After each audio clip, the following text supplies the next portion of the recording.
Welcome to a spooky and historic edition of your Daily Detroit for Halloween, October 31st, 2022. One of the world's most legendary magicians and performers, Harry Houdini, died right here in Detroit on this day 96 years ago at Grace Hospital, which was at today's John R. and Alexandrine.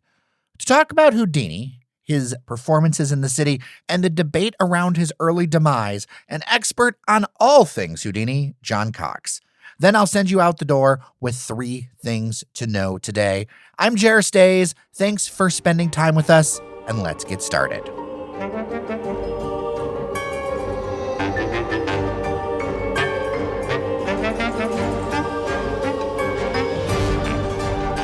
Joining me on the line, John Cox. He is a historian and Houdini blogger. He's just fascinated with the topic. He's got a great website, wildabouthoudini.com. And on this day, I couldn't think of anyone better to talk to. John Cox, welcome to Daily Detroit. Thank you. It's a pleasure to be here. So there's a couple of stories I think we should dive into really quick. Obviously, this is the 96th, oh my gosh, we're almost to a century anniversary of his passing here in the city. But I think there's a couple of notable stories that we want to unpack. Why don't we start with one that is pretty well known, but I think misunderstood. The Belle Isle Bridge, a very famous stunt. Yeah, Houdini performed in Detroit quite often. In 1906, he came to Detroit and performed at the Temple Theater, and he always did an outside stunt to promote his appearances. And at this time, he was doing jailbreaks. And he went to the Detroit jail, and he had a look at it, and he realized, I'm not getting out of here unless I bribe someone, and I'm not going to do that. And he actually said in the papers, your jail can't be broken out of. Well, Houdini at that time had a lot of imitators who were kind of dogging him. And immediately one of these imitators seized on that and said, Houdini's afraid to escape from the Detroit jail. I'm going to do it. Houdini suddenly realized, boy, I'm getting on the wrong side of the story here. The narrative is turning against me. So he very abruptly announced, I'm going to jump off the Belle Isle Bridge handcuffed. Now, he had never done this in America before. It's said he did it in Europe, but I've never found an account of it. As far as I know, this is his first real bridge jump. And he did it. He jumps off the Belle Isle Bridge, handcuffed, and grabbed the headlines, and that other escape artist vanished into history. But this was quite a thing for him to do. He wasn't ready for it. It was a high bridge. That river is very fast flowing, and it was very cold. This was in November. And hitting the water, he said it gave him the shock of his life. So it was pretty dangerous, but he did it, and he realized, boy, this is an effective new publicity stunt. I'm going to do this from now on. And that's when he began taking ice baths and preparing himself for this stunt. But the Belle Isle Bridge was the first. A legend has grown up that the river was frozen over and that they cut a hole in the ice and he went down and got trapped under the ice. That was a legend that he sort of generated later on. Didn't happen, although that's the story that people tend to tell about that jump. But the real story, I think, is just as interesting. Yeah, I mean, during that time, even if I think about like how weather has changed and things like that, that is not a time when the Detroit River is frozen over like that. That doesn't happen until quite a bit later. Yeah, exactly. Does it ever freeze over completely the way that you would see? The spot by Belle Isle, between Belle Isle and the city, might sometimes, because of like the bridge and all the things that are there, because the shipping channel that gets broken up is on the other side, on the Canadian side. So once in a while it might. The shipping all happens on the other side. Okay. Yeah, I went and saw it when I was in Detroit. I went and had a look at the spot. I guess it's now the MacArthur Bridge. Yeah. I think it's the 3rd bridge, actually, that's been built on that spot. And I realized, boy, this is cold and it is high and that river is flowing fast. Houdini did have a safety line tied around him. He would have been swept right out to sea. And that was quite a stunt. Well, there's a reason why when some of the slightly adventurous, shall we be kind to say, people who try to swim across to Canada or something, it's very possible you're going to end up like a mile down the river if you somehow make it across, because that current is so strong, you can't fight it. You just got to go with it. And I've seen some stories over the years of people who do it, but it's rarely ever like a straight across thing because that current is intense. Right. But yeah, that's something that I think has captivated the world. And people got to remember too, Detroit was one of the centers, is still in a lot of ways, but population-wise, during that time, Detroit was kind of at part of its apex of power, right? Like Detroit was part of like the national conversation of everything because it was the growing city, industrial city, all those different things. So it would make a lot of sense that these A-list acts would come through Detroit on a regular basis. Oh, sure, sure. It was an entertainment hub, and it was on the vaudeville circuit. Houdini was a vaudeville performer for most of his career, and so Detroit was a regular stop.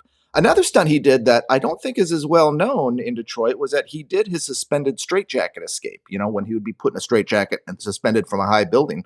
He did that from the Fife building in Grand Circus Park. Still stands. Yeah. Still stands. Oh, fantastic. Yep. I love it. I believe it does. I think there's apartments there now. It overlooks a church in Grand Circus Park, kind of on the corner. If you go to whether it's the Fox Theater or Comerica Park or something, you can't miss it. It's right on the corner. It's a beautiful building. Great. I love that it still stands. Yeah, yeah. I mean, and so the why we're talking today is of this kind of dark anniversary that also kind of put the spotlight on the city. It's created so many kind of rumors and I've heard so many stories over the years, but this is the city where unfortunately Harry Houdini met his untimely end. Yes, it was. And so kind of what's the story behind that? What happened? I know that his last show was at a theater downtown that no longer stands, the Garrick, which is a block off of Capitol Park today, which I don't know why there isn't a monument to it or a plaque or something, especially with everything that's happening in Capitol Park. I think people should know that.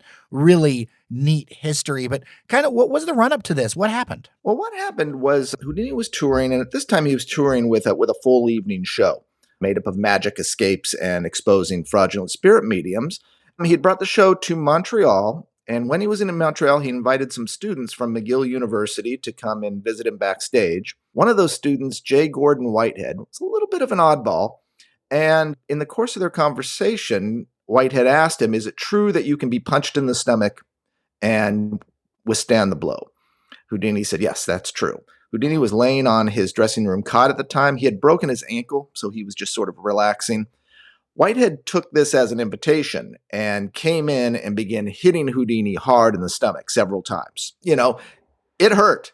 It hurt Houdini, but he kind of brushed off the pain and went about performing. But the pain continued to get severe. And on the train to Detroit, which was his next stop, they finally called a doctor. A doctor met him at the theater and said, "You should go to the hospital right away." But it was sold out and the show must go on. And Houdini performed that night at the Garrick Theater with 104-degree temperature and what was later discovered to be a ruptured appendix. Ooh. After the show, he still refused to go to the hospital. He actually went back to his hotel, and not until he talked to his own doctors in New York did he finally agree to go to Grace Hospital, where they operated. And only then did they discover that his appendix had ruptured because, every doctor who examined him beforehand went off the idea that he was punched in the stomach. So they didn't associate that with appendicitis. They thought it was some sort of injury. They didn't think it was, an emersgency situation, which it turns out it was. So when they operated on him, they discovered his appendix had ruptured. And back then it was a death sentence.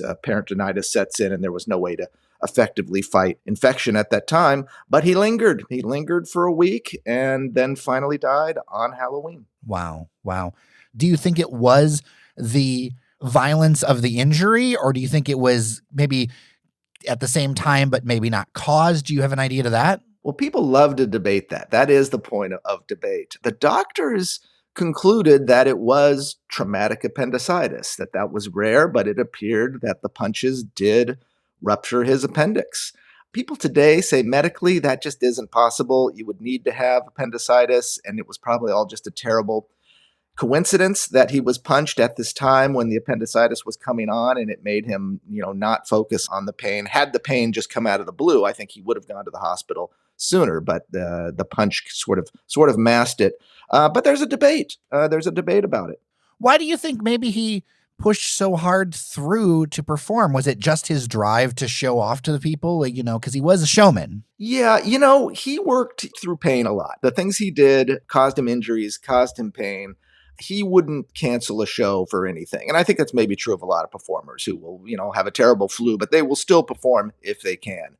And I think that's what he was doing. Something that was discovered recently is that he discovered during this tour that there was a clause in his contract that said, should he be unable to perform, he was responsible for the ticket sales that would have been generated at that time. Essentially, if he canceled a show, he would have had to pay something like $10,000. He thought this was an outrageous clause. He had no idea it was in there. And so he said, I'll work through Detroit, but either this clause is taken out or I'm not going to tour anymore.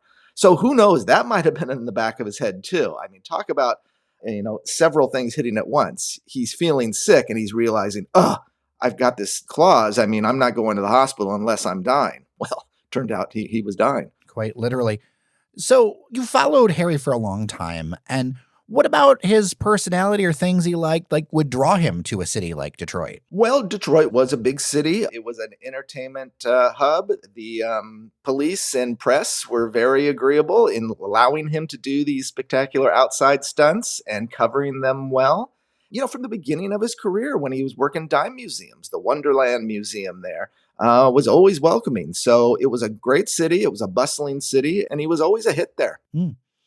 Being on the road so much, how important was it to be a hospitable city? Because, I imagine someone like him, especially at that time, there was no Zoom. You were making your money by traveling. Oh, yeah. He traveled constantly, United States and Europe. There were cities he liked better than others. Blackburn in the UK, he would call a thug city. He hated Blackburn. It had more to do with the audiences. They always gave him a hard time because he had an aggressive act. He had a challenge act. He would go in and he would challenge any audience member to come up with anything that he couldn't escape from.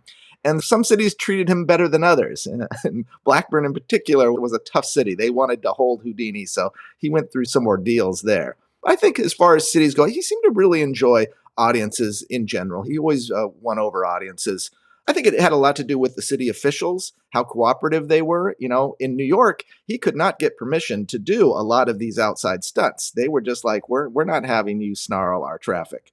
Other cities would encourage it. It was part of civic pride for Houdini to do a stunt like this and snarl your traffic. Yeah, it's something where it's like, oh, this is a big deal. Like this international star, spending this kind of time here would draw a lot of people, I would assume. Oh, yeah, yeah. And, vaudeville was big business, and these were big theaters, and this was the mass entertainment of the day. Vaudeville shows played 2 or in some theaters 3 times a day, and this is where people went to get their variety entertainment. Well, considering how strong our vaudeville theater scene was and all that, it isn't a surprise that in later years, people don't realize, this is where the Lone Ranger was created and a bunch of other great television things right here in Detroit, because over the years, that talent and that knack for production is something that is part of Detroit's DNA. The Lone Ranger was created in Detroit. I didn't know that. Yes, it was, right there in the Maccabees building in Midtown. I love it. Yeah, WXYZ radio and all of that. So yeah, there's so many interesting radio history bits here. Of course, I'm a media nerd, so that shouldn't surprise you that I am the guy you kind of want on your trivia team if that's going to be your topic at the bar. Well, radio, boy, Houdini did a lot of radio in the final years of his life, and there isn't a single recording that survives. Really? And I'll ask you, maybe you know about this. Did they just not record? Was everything done live back then? Was there not the idea that radio broadcasts were recorded? A lot of it was done live. In fact, I think at that time, so early, I would think that it was all done live. And then the recording for those kind of things was still very, very rudimentary. It was kind of like a decade later that things really started to ramp up with recording technology. The other side is it may have been recorded, but a lot of the recording technology wasn't very stable. So if you think about back in the day, even just recently, CDs, that whole thing where CDs, you need to be careful what they are, you don't want to get them this or that or expose them to too much light or whatever, because you'll lose something. That kind of stuff, it was extremely fragile, the recordings that did happen during that time, so time can really do a number on those. Right. Yeah, it's a shame. There's only one recording of Houdini's voice in existence. It's something that he made himself in 1914. But these radio broadcasts, I keep discovering these. He gave magic lessons over the radio. He spoke about spiritualism. He promoted his show.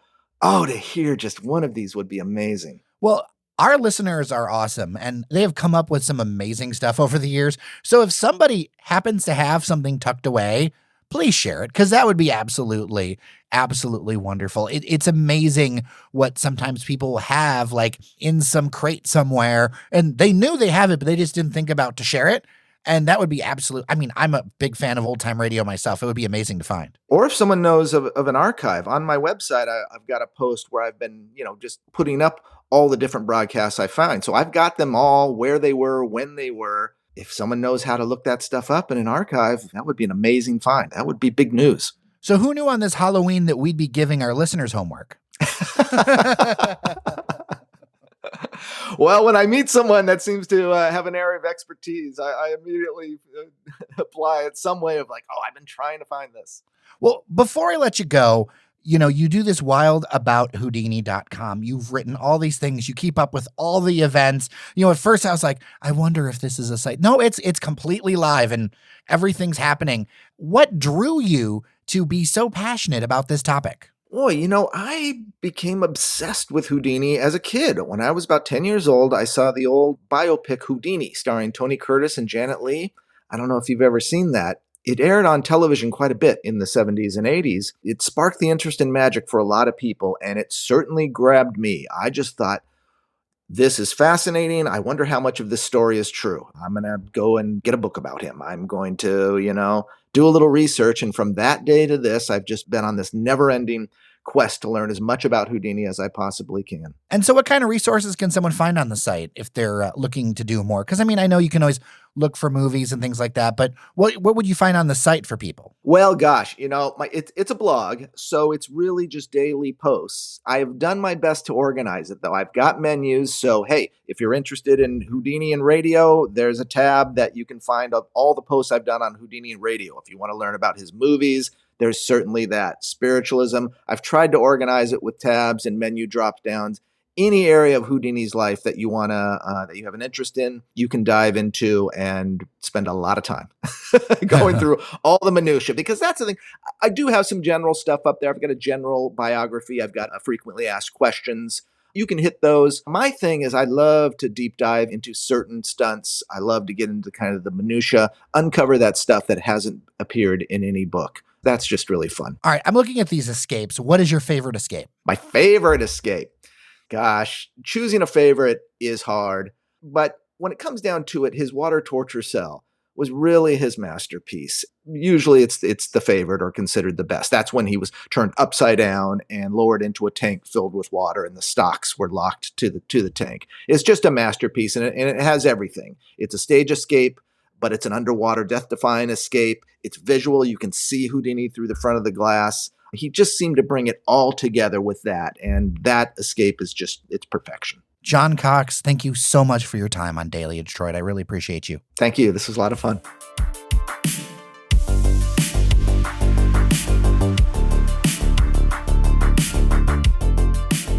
Here are 3 things you should know around Metro Detroit. In Sterling Heights, plans were announced for a $1 billion redevelopment of Lakeside Mall, where most of the buildings would be demolished and replaced with a street grid, like a downtown. The plan by Lionheart Capital and Out of the Box Ventures calls for 2,800 multifamily apartments, with 750 of them set aside for senior housing, nearly 550,000 square feet of retail and dining, 60,000 square feet of office space, and a 120-room hotel. About 30 acres would be set aside for parks, streetscapes, and more. The plan goes before Sterling Heights City Council at their next meeting this Tuesday. This one is one I think I want to talk about more on the show. The residents of the Wayne County Juvenile Jail have been moved to a vacant adult facility in the wake of an investigation by the Detroit Free Press. It showed youths weren't given basic care like showers, medicine, and recreation time. There's even a case of a resident being locked in their room for 18 straight days, when the maximum can be 3. Wayne County acknowledged there's a staffing crisis. The residents were chronically breaking out of their so-called secured rooms at the downtown Detroit facility, and there have been assaults on staff at the facility designed to hold 80, but was housing 120 young people. We don't normally do mayhem stories here because of their exploitive nature, but we do want to highlight systemic issues that need attention and need to be fixed. I'll put a link to the FREEP in the show notes. Detroit-based automaker General Motors has paused all advertising on Twitter in the wake of the new ownership, as billionaire and rival Tesla owner Elon Musk took it over late last week. There have been a lot of concerns and celebrations around the deal depending on your political persuasion. In a statement, GM said they're evaluating Twitter's new direction and we'll still use it for interacting with customers. Before the culture warriors get their pitchforks out, maybe we should take a minute and view this through a very practical lens. Why would General Motors, even indirectly, want to pay cash to a major rival in electric cars, a sector they're working hard to be a big presence in, unless they found from their customers they absolutely had to?